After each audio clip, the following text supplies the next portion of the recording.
Let's talk about state akin to sleep, how you do it, and yeah, some general do's and don'ts, and also dispelling some myths about it as well. So let's talk about that. Amanda here from createyourfuture.co. So today we're going to talk about SATS and how to do it, and also some other important points that go along with it. So if you haven't already subscribed, definitely subscribe, hit the bell icon below, because I do put out new videos every Sunday, Wednesday, and Friday, all of them Jerry approved. And yes, if you are looking for coaching, there is coaching available, as well as courses on how to recreate people to create the relationship and the life that you want, because yes, you deserve it. Each and every one of you guys deserve it. You guys are all amazing. Please understand that. So let's dive into SATS. So SATS is a Neville Goddard technique, and it stands for state akin to sleep. Okay. So basically what the gist is you create a scene of after your manifestation is realized, and you replay it in your head a few times and anchor a statement to it, and then you let it go. Okay.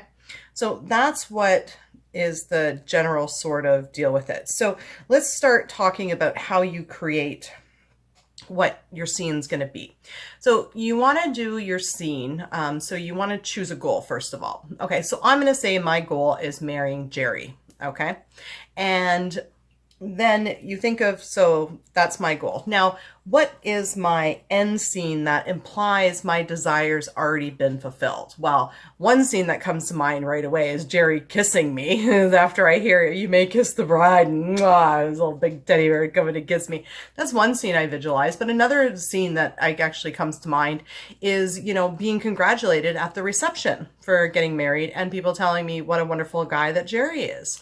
So I'm going to do that one, the second one. So that's going to be my scene. Now, you want to make your scene about 10 seconds long, and you also want to incorporate what you're going to see, hear, and feel.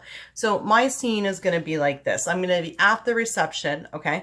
And one of my friends is going to come up and shake my hand and give me a hug, actually, and be like, "Oh, that's not good." I'm going to be able to hear them say, "Oh, it's so amazing that you and Jerry got married. He's such a great guy.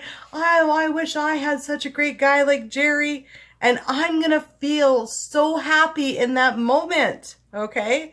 And I am going to see people like being happy for me. That's what my end scene's going to be. Okay.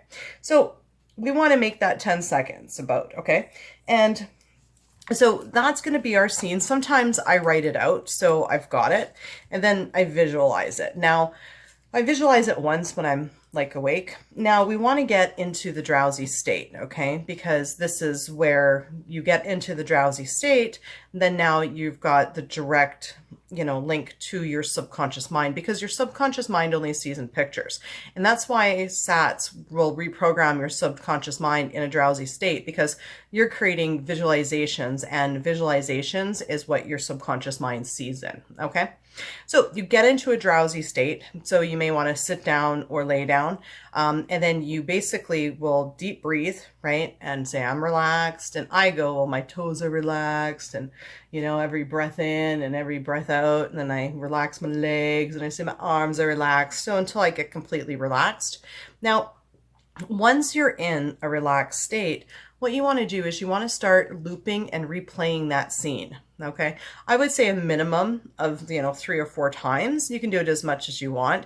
I do it about 3 or 4 times. Okay. And every time you loop the scene and you see it, you say to yourself, "It is done. It is done." Okay. You want to anchor that statement to the scene that you're playing in your mind. Okay. And then at that point, pardon me, once you've actually done that, you can either wake up and go about your day, or you can fall asleep. Okay. So that's how you do SATS, a state akin to sleep. Now, I've manifested very many things in my life without doing SATS, and big things too. Okay. Because one thing that I want to say is what's important is that your self-talk and the mental conversations that you hold all throughout the day actually support your SATS scene. Okay. So let me say, for example, if I'm like thinking during the day, I do my SATS, and then the next day I'm like, "Oh, Jerry, he doesn't call me. He just doesn't make me a priority." Now, is that mental self-talk and conversation, is that supporting me marrying Jerry? Absolutely not. So you want to make sure that in your waking hours, your mental self-talk and the conversations you hold in your head are actually supporting your SATS scene, because that can actually block it from happening, okay? It's not that we do SATs and then we're free to think whatever thoughts we want all day, even if they're contrary to what our end goal is. No, we have to keep reaffirming it is done. Of course, I'm going to marry Jerry. We've got to keep reaffirming that we are going to get our SATs seen, okay? The other thing is when you do the visualization for SATs, you do want to do it through your own eyes. However, and I only speak from experience on this, okay? I've heard people say that if you see it as, you know, seeing yourself, that you're not doing it correctly and it's going to manifest for somebody else. First of all, don't create that that's going to happen. Don't create that if you see yourself that it's going to manifest for someone else and not work for you, because as soon as you say that, you're actually creating it, okay? So I've actually done SATs and I've totally slipped out of seeing it from my own eyes and saw myself, you know, in the scene. And guess what? I still got my manifestation, okay? So it didn't actually wreck my manifestation at all. Ultimately, looking through your own eyes, what you're gonna see, hear, and feel when you're there, and making it as bright, as vibrant, and colorful, and as real as possible in your mind is what you want. However, if you don't quite get there, it's still going to work. Okay, never create that it's got to be done this one certain little way or it's going to be ruined, because as soon as you say that, you actually create it. No, you say, I always do it right. Every time I do it, it's right. It's going to manifest. Now, the thing is, even if you actually do your SAT scene and you see it through your own eyes, you will still actually manifest it for people anyway. And I'll tell you why.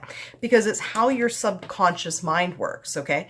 When you focus on marriage, all of a sudden, your friends are getting married. All of a sudden you see a bridal shop you've never seen before. All of a sudden you see one of your favorite characters in your soap opera getting married, okay?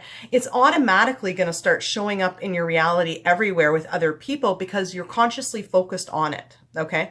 And as long as you're feeling and creating and everything in your fiber of being is supporting you getting married to Jerry, it's still going to happen regardless of it happening to everybody else. In fact, it happening to everybody else is actually a sign that you're doing it right, okay? Because it's showing up in your reality, okay?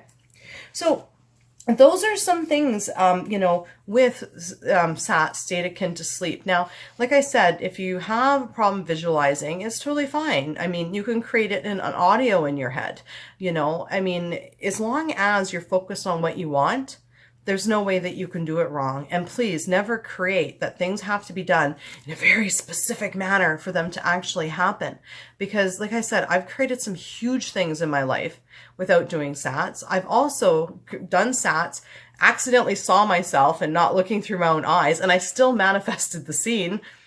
I mean, you know, the thing is, right, is your brain is your magic wand. Go out and try it. See what works for you. You know, go out and experience it. And the more that you go out and experience it, and the more that you learn how it works for you, and the more that you play with it and have fun with it, and you know, give yourself the grace to say, look, I always do things right. Everything always works out for me. You know, you're going to get it, right? So yeah, SATS is a really good tool. I mean, it's good. I mean, I don't always use it, but when I do, right? So, but again, you know, always create that every effort you put towards focusing on what you want is going to work and get you closer to what you actually want. And, you know, never ever create that there's possibly anything that you can do that will wreck that, because you know, why put that on yourself, right? Anyways, that's my video for today. Thank you for liking, commenting, sharing, and subscribing. Me and Jerry, who is now married to me, says thank you. See you in the next video. Bye-bye.